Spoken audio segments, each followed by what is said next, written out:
攻略失败后，我篡改了所有人的记忆，真的让江柔成为了他们的妻子、妈妈，然后重新生活，结婚生子。5年过去，系统的提示音却突然在耳边响起：宿主原攻略对象疯了，他恢复了记忆，现在马上就要带着儿子找到你了。转身，宋衍父子堵在我工作室门口，一脸阴鸷：为什么你要抛下我们？为什么所有人都说我们的老婆妈妈是江柔？系统提示音响起时，我正在跟宝贝儿子打电话。小陈说今天老师教他们做面包，他偷偷带了一个回来，想要给妈妈吃。电话那头，周也故作生气：为什么不给爸爸吃？爸爸也可以吃，但是得妈妈先吃。周晨说话奶声奶气，我忍不住笑出了声，笑容刚刚挂在脸上，突然耳边响起熟悉的系统提示：警告，对象失控。系统语气里满是歉意：宿主，对不起，原攻略对象失控了，他恢复了记忆，现在快带着儿子找到你了，确实是我工作失误。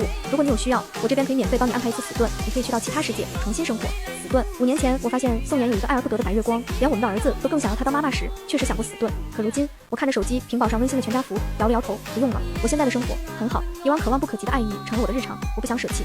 我是个攻略者，12年前我接到任务，来到这个世界攻略男二宋衍，只要他放弃女主，爱上我就能回到原世界，重获新生。彼时我突逢意外，身体陷入植物人状态，除了执行任务没有任何选择。系统说宋衍是 SS 级主角，很难动心。为了打动他，我考取营养师，3个月不重样的给他做调理餐，在他为了女主摔断腿时，安慰他，陪伴他，帮他复健。终于1年后，他跟我求婚，说遇见我是他此生的救赎。结婚第2年，我生下了我们的第一个孩子，我给他起名叫宋欢，寓意余生欢喜。第3年，宝宝满周岁，宋衍握着我的手，说希望我们能子子孙孙到白头。我以为是系统出故障了，才不提醒我任务完成。甚至我想，就这样在这个世界幸福的过完一生也很好。直到一个平常的午夜，宋衍电脑上的微信忘记退出，阿野，我回国了，千帆过尽，我终于明白了自己想要什么。这次我们能不能好好相处？发消息的是江柔，这个世界原定的女主，也是宋衍爱而不得的白月光。7年前，他抛下宋衍出国，宋衍飙车想去挽回，却摔断双腿，我陪他整整复健了1年。我以为他们早断了联系，没想到是细水长流。消息发在他们的发小群，那群平时亲亲热热叫我嫂子的兄弟在群里起哄，不容易啊，阿野，你们这对苦命鸳鸯总算是熬到头了。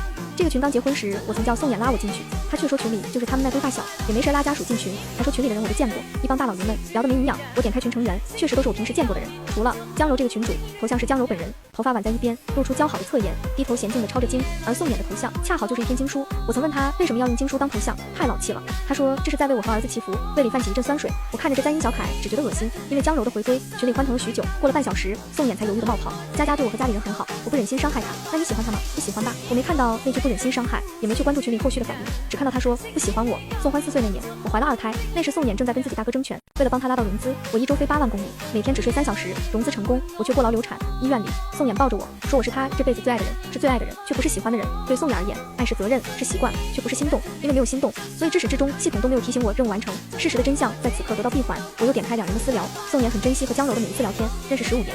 所有的聊天记录都没有删。7年前我们结婚，宋衍给他发消息，我要和别人结婚了，你确定不回来吗？江柔回他，我有我不能放弃的理想。6年前，宋欢刚刚出生，宋衍拍了孩子的照片发给他，我认输了。你说你不想生孩子，只要你回来，这个就是我们的孩子。江柔，我一定会把他当做我的亲生儿子来对待。后来他们的聊天越来越频繁，结婚7年，每1年宋衍都会带着儿子去澳洲找他，美名其约度假。他们所有账号互关，在 ins 上，他们才像是相亲相爱的一家人。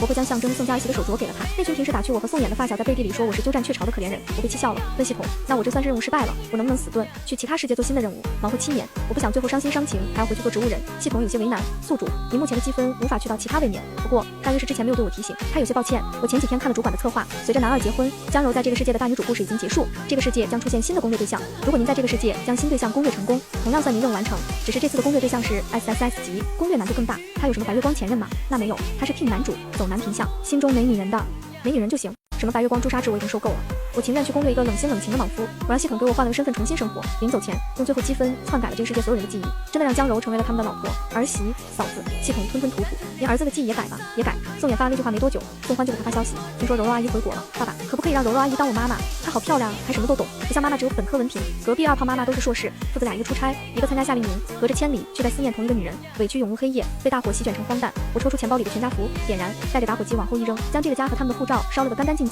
之后我接了系统任务，开始攻略这个世界新的 team 男主周野。周野确实很难攻略，但好在他有心，系统每一分心动值的上升都能在他身上得到具象化的展现。第一次他在深山老林里被人追杀，我将他救下，他说除了钱我不会用其他方式报答你。结果山里没信号，隔天他因手机无法转账，心动值被迫上涨10%，将我院中的柴劈了个干净。后来我为他挡枪，心动值上涨30%，他明知道我是故意的，却还是用尽所有资源将罪魁祸首掀了个底朝天。心动值80%时，他跟我求婚，他说唐家，我知道你可能别有所图，但我不在乎，嫁我，我让你所图皆实现，结婚生子，和真正爱你的人在一起，这一切都显得轻而易举。情到浓时，我问周野为什么会喜欢我，他摸着我的发丝，目光缱绻，因为忍不住。那是我第一次知道，喜欢是忍不住，而不是不忍心。电话那头，周野还在问我晚上回不回去吃饭。这些年，我开了自己的工作室，工作越来越忙，胃口也越来越差，只有周野亲手做的，我才能胃口大开。要回来吃，不过我想吃小龙虾。好，我给你做。周野语气宠溺，我俩又腻歪了一会，才挂断电话。转身，宋衍带着宋欢站在我工作室的门口，目光阴沉。5年过去，宋欢长高了，那副神情也和宋衍越来越像。11岁的少年居高临下的站在我工作室的门口，问我妈妈，你刚刚是在跟谁打电话？一旁的宋衍不出声也不阻止，显然这也是他好奇的。我锁了屏，将手机揣进包包里，这是我的隐私。还有这位同学，你认错人了，我不是你妈妈。宋欢似乎是没想到我会不认他，震惊的上前抱住我的胳膊，我没认错人，你就是我妈妈，妈妈我好想你，你为什么不认我？说着，男孩眼里涌起泪花，赖在我身上开始撒娇。5分钟过去，我无动于衷，甚至因为他的纠缠眉眼间染上一股不耐。宋欢终于受不住，一把夺过我的包包，拼命翻找起我是他妈妈的证据。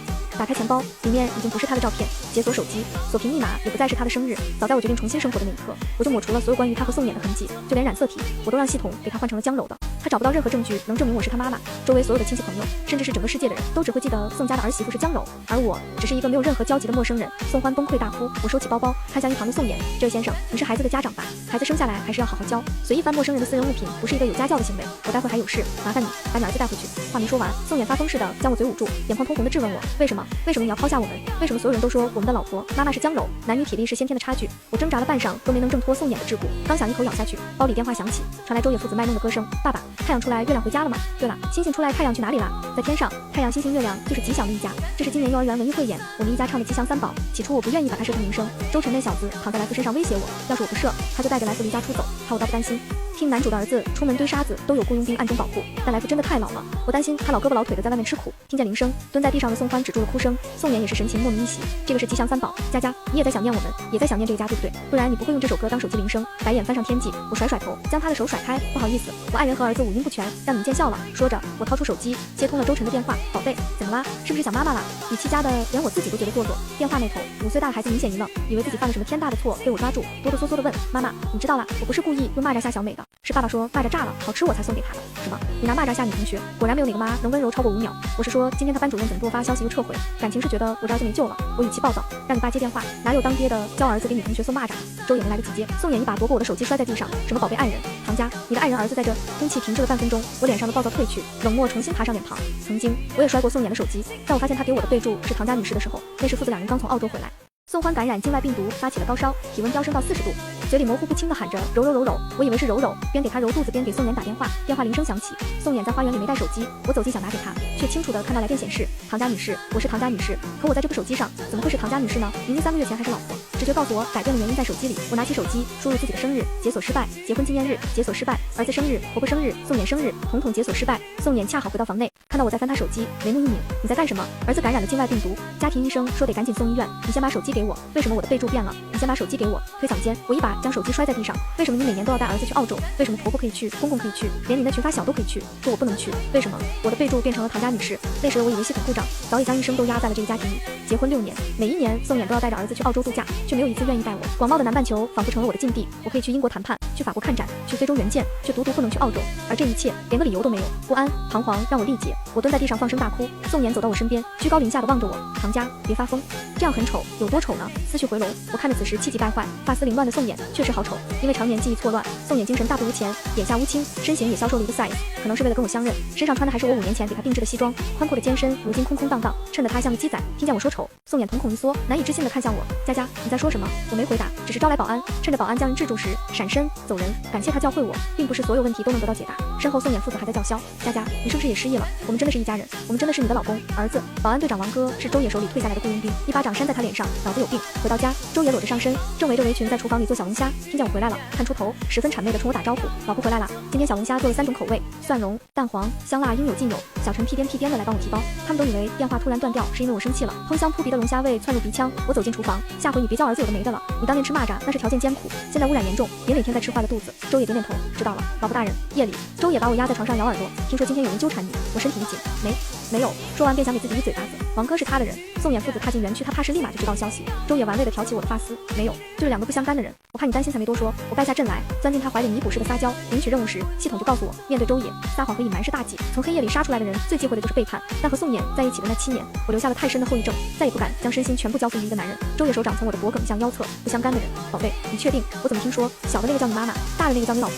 大掌捏紧腰身，男人一口咬在我的锁骨，印上独属于他的痕迹。那两个人是谁？我们之前有没有交集？这些，怕是在小陈第2次给我打电话时便被查得清清楚楚。周也没有查到什么，但我却下意识撒了谎。这样的谎言比事实更让他气恼，泥泞压在身下涌动，情绪在黑夜中撞击喷发。他像宋衍那样捂住我的嘴，指节微张，让人只勉强发出生理性的呜咽。清晨的第一缕阳光打进卧室时，周也俯下身，含住我的耳垂，小佳，别让我知道你骗我，不然我不知道我会做出什么。周也很爱我，系统明明白白地告诉过我，他对我的心动值有99%，但5年过去，那1%怎么都没有松动的迹象。